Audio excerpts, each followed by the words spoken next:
La ley del número. 7. Ejercicio y práctica de la asociación basada en la libre experiencia.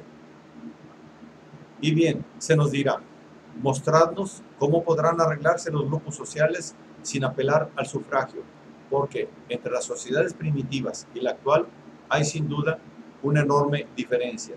La esfera de acción de esta, relativamente a las otras, es infinita. Los medios y los fines son concretos y determinados en aquellas, variadísimos e indeterminados en esta. Damos de barato que constituyáis asociaciones de producción, cambio y consumo, que cada cual pueda arreglarse como mejor le cuadre, que todos gocen de los mismos derechos y de los mismos medios de vida. ¿Cómo procederéis prácticamente?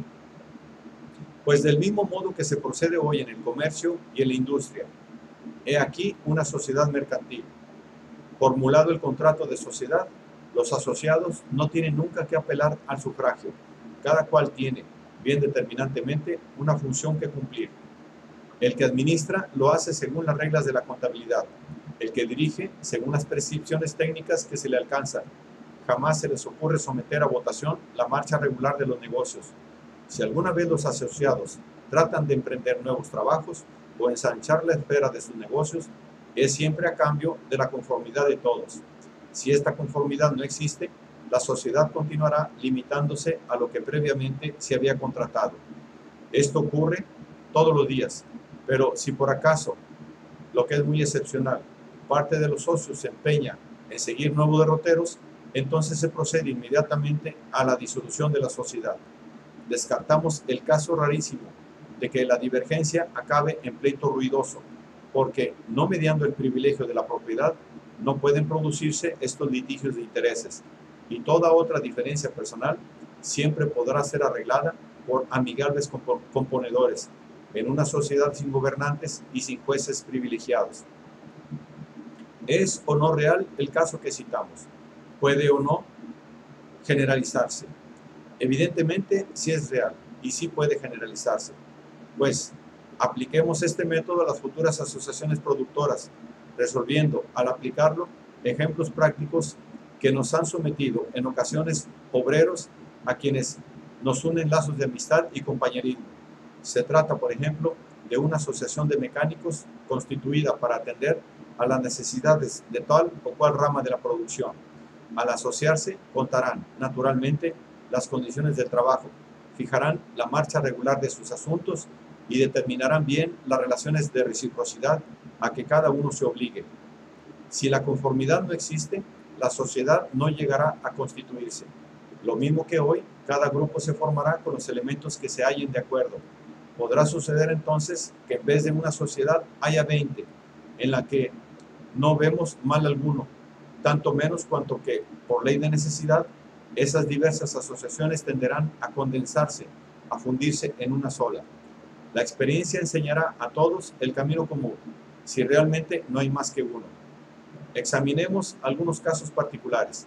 He aquí un taller de fundición regularmente organizado, conforme a nuestro punto de vista. No creemos que alguien suponga imposible tan poca cosa.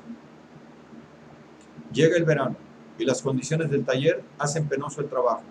El techo es de zinc, la ventilación deficiente y por tanto el calor insoportable.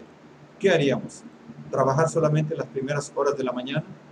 Habría muchos que preferirían cualquier cosa a una madrugada. ¿Trabajar unos por la mañana y otros por la tarde? La naturaleza de la faena impondría, probablemente, la simultaneidad de los trabajos. Habría necesidad de adoptar un acuerdo o someterse a una dirección cualquiera. Pues bien, la constatación es sencilla. Lo primero que habría que hacer sería modificar las condiciones del taller, ventilarlo, impedir la entrada directa de los rayos solares, arreglarlo todo, en fin, de tal modo que el trabajo pudiera realizarse en buenas condiciones. Seguramente todos estarían conformes con esta disposición. Una vez conseguido esto, el problema carece de toda gravedad. Si la naturaleza de la faena lo permitiera, lo inmediato es que todos se conformasen a trabajar juntamente durante las primeras horas de la mañana y las últimas de la tarde. Porque si en todos hubiese interés directo por sostener la asociación para cumplir sus fines, y esto no cabe negarlo, es indudable que todos se impondrían, y todos aceptarían un pequeño sacrificio. Finalmente, la cosa es de tan poca monta que, de todos modos, habría que establecerse el necesario acuerdo. El sufragio nada resolvería en este caso. Lo que hoy hacen obligados por el amo, ¿no habrían de hacerlo por su propio interés? No debe olvidarse que nunca se está más dispuesto al trabajo y al sacrificio que cuando hay en ello interés personal. Supongamos ahora una asociación de sombrereros. Supongamos una fábrica, un taller de fula y plancha como el de fundación constituido, administrado y dirigido. Supongamos que los asociados tienen urgente necesidad de una máquina que simplifique sus operaciones y que invitan a los mecánicos a que les suministren el nuevo aparato que desean. Supongamos que se les ofrecen varias máquinas y que es preciso escoger una entre ellas y darle preferencia. Necesariamente, se nos decía, habrá que someterse a la voluntad de los demás. De ningún modo. Lo que se les ocurriría inmediatamente a los asociados sería emplear todas las máquinas presentadas y someterlas a la experiencia, porque la ley del número, pudiendo prácticamente elegir la experiencia, siempre la experiencia mostrará cuál es la preferible.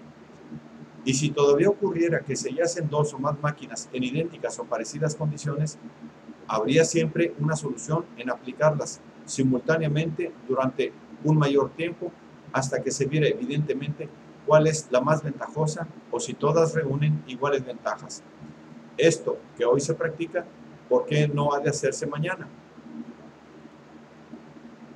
En fin, es indudable que en lo futuro podrán presentarse problemas de aplicación que no puedan resolverse por la experiencia.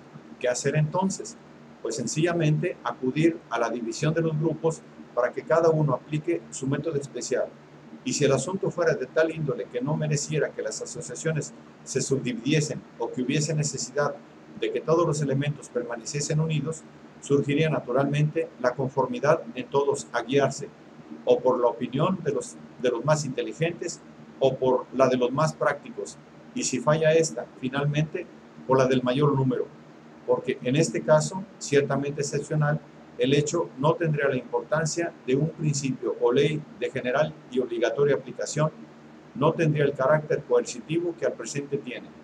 Además, sería puramente transitorio y sin consecuencia alguna para el resto del cuerpo social, toda vez que no se saldría de las aplicaciones de orden privado y del círculo de la colectividad determinada que convencionalmente lo aplicase.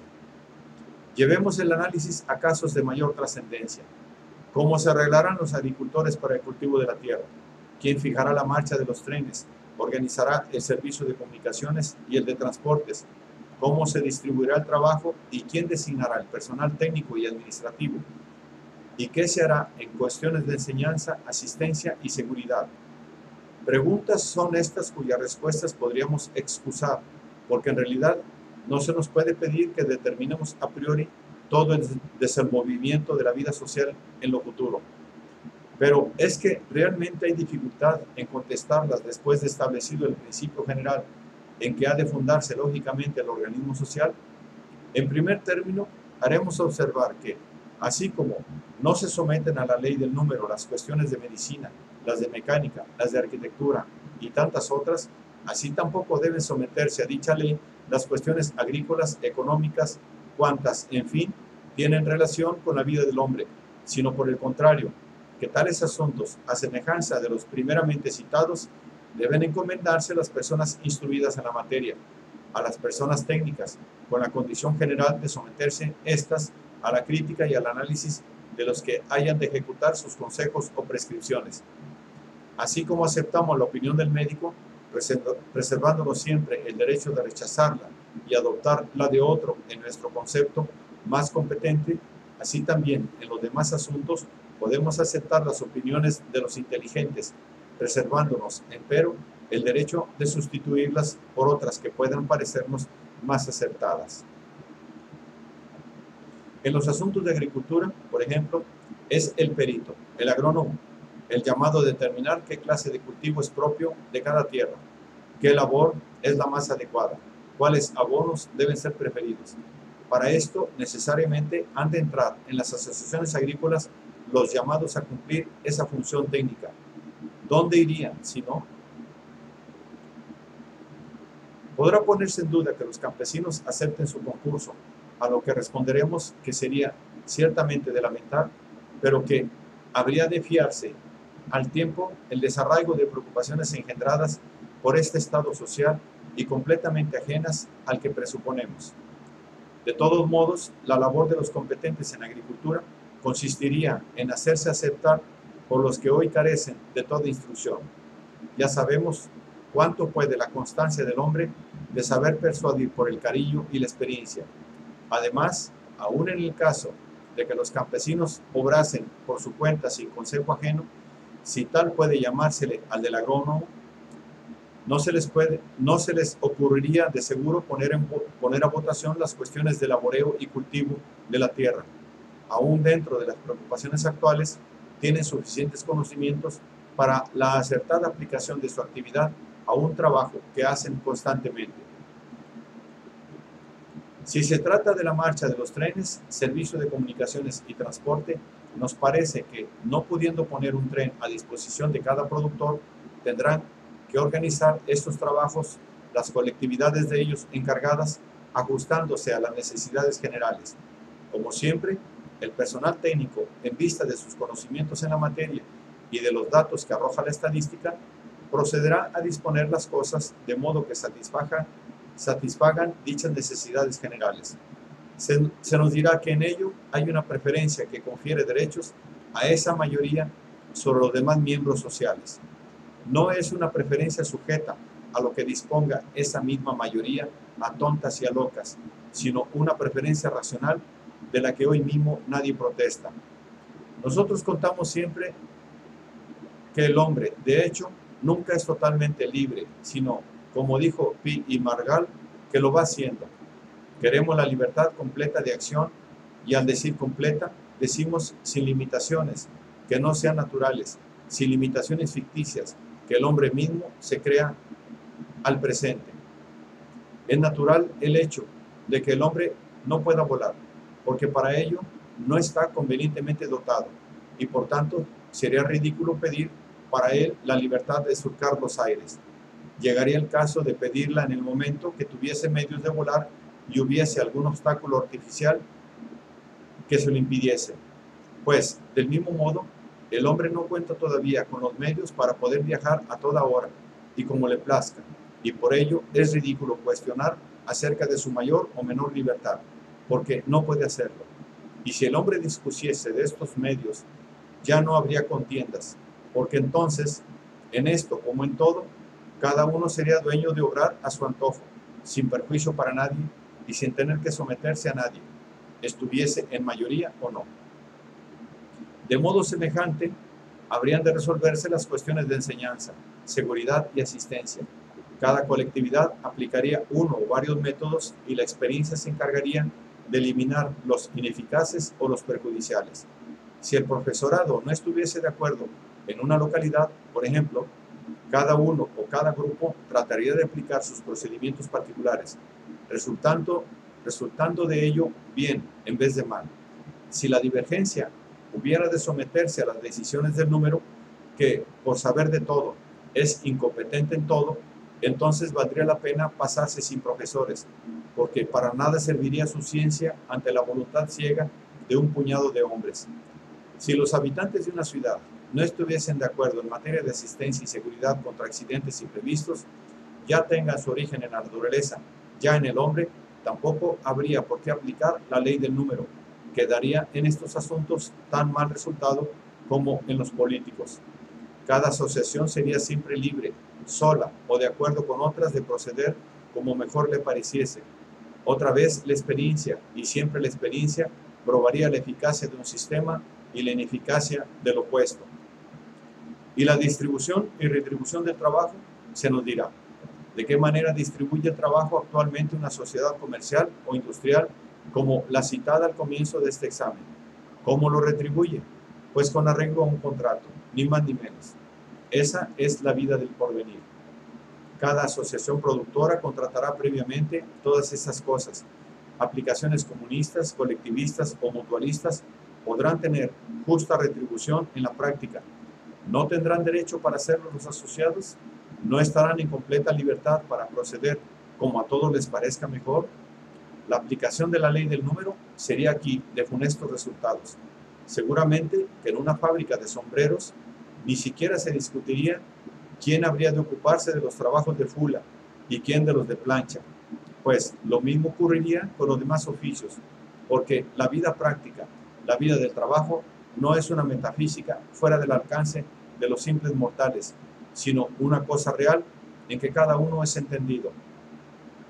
En la distribución habrá diferencias, pues que en un lado podrá tenerse en cuenta el esfuerzo personal y en otros no. Allí donde el esfuerzo personal se tuviera en cuenta, bastaría un simple pacto, siempre un contrato, para salvar todas las dificultades. En suma, todos nuestros asuntos se resolverían mediante sencillos convenios, y no será mucho que apliquemos al trabajo lo que se aplica en las mismas matemáticas. Entrad en los talleres y los obreros os dirán si estos convenios son o no posibles. Otro tanto ocurrirá en el caso de que no se tuviera en cuenta el esfuerzo personal y sí las necesidades. Comunismo. Siempre sería el convenio, el contrato mutuo, previamente determinado, la base de esta retribución del trabajo o distribución de los productos. Queda todavía el escollo del personal técnico y administrativo. Jamás se ha visto que una sociedad mercantil o industrial designe a su cajero por mayoría de votos, ni a su tenedor de libros, ni a sus auxiliares.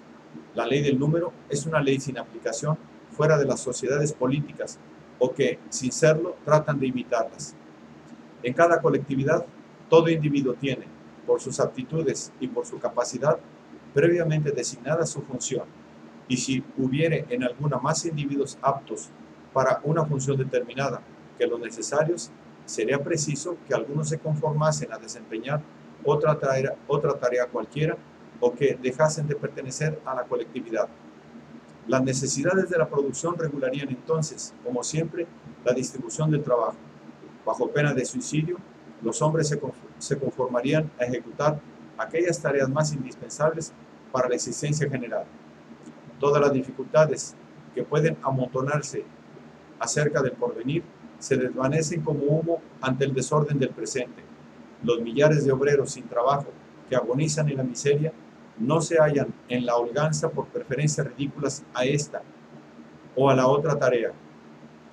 Si pudiesen responder al mandato de sus necesidades, trabajarían voluntariamente en cualquier oficio a trueque de vivir. Juzgamos innecesarios más ejemplos. Muchas asociaciones viven hoy sin gobernantes y sin sufragio. Lo que es verdad con relación a un cierto número de individuos, lo es con relación a otro mayor que aquel en una unidad. Lo que es verdad en este último caso, lo es asimismo aumentando otra unidad más. Luego, lo es con relación a un número cualquiera de individuos. Esto es matemático. La existencia de una sola agrupación de hombres, fuera del sufragio y del sistema gubernamental, prueba la posibilidad de que la sociedad entera viva sin gobernantes y sin votaciones. Prueba que nuestra tesis no es una utopía, un sueño irrealizable, pues todo se reduce a generalizar hechos prácticos de experiencia particular.